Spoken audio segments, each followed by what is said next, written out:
Hello guys, ഞാനിന്ന് ഇച്ചിരി ടെൻഷനിലും വിഷമത്തിലും ഒക്കെ ഇങ്ങനെ മുഖം വീർപ്പിച്ച് ഞാനങ്ങനെ ഇങ്ങനെ ഇരിക്കുകയും അവിടെ കിടക്കുകയൊക്കെ ആയിരുന്നു. അപ്പോഴത്തേനും മോൾക്കത് ഭയങ്കര അത്രയ്ക്ക് ഇഷ്ടമുള്ളൊരു കാര്യമല്ല ഞാനിങ്ങനെ മുഖമൊക്കെ വീർപ്പിച്ച് വിഷമിച്ചൊക്കെ ഇരിക്കുന്നു. അവൾ പെട്ടെന്ന് എന്നോട് പറഞ്ഞു, എന്നാൽ വാ അമ്മേ നമുക്കൊരു പോയി ഒരു ഐസ്ക്രീം കഴിക്കാം.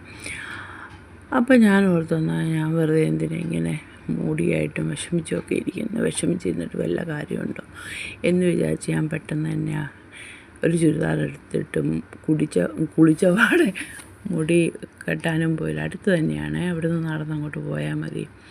ഒരു ബേക്കറി ഉണ്ട്, അവിടെ പോയി നമുക്ക് ഐസ്ക്രീം കഴിക്കാമെന്ന് പറഞ്ഞ് ഞങ്ങൾ രണ്ടുപേരും അവിടെ പോയിരുന്നു. ഇങ്ങനെ ഇപ്പോൾ നല്ല തണുത്ത കാറ്റായിരുന്നേ.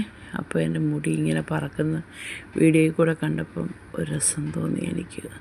അപ്പോൾ മുടിയൊക്കെ ഒത്തിരി ഉള്ളതുകൊണ്ട് ഉണങ്ങത്തില്ല, കണ്ടോ, ഒത്തിരി താഴെ വരെ എനിക്ക് മുടിയുള്ള പോലെ. അപ്പം ഞാനിങ്ങനെ വരുന്നൊക്കെ പറയുമ്പോൾ സേവർ ഇപ്പം അമ്മയുടെ മുഖത്തൊരു സന്തോഷമുണ്ടല്ലോ എന്നൊക്കെ പറഞ്ഞ് അപ്പോൾ ഞാനിങ്ങനെ വീഡിയോയിൽ നോക്കി എൻ്റെ സന്തോഷം എന്താണെന്ന് ഇങ്ങനെ നോക്കുമായിരുന്നു. അപ്പം നാളെ മുന്നിലേക്ക് ഫലൂഡ വന്നു.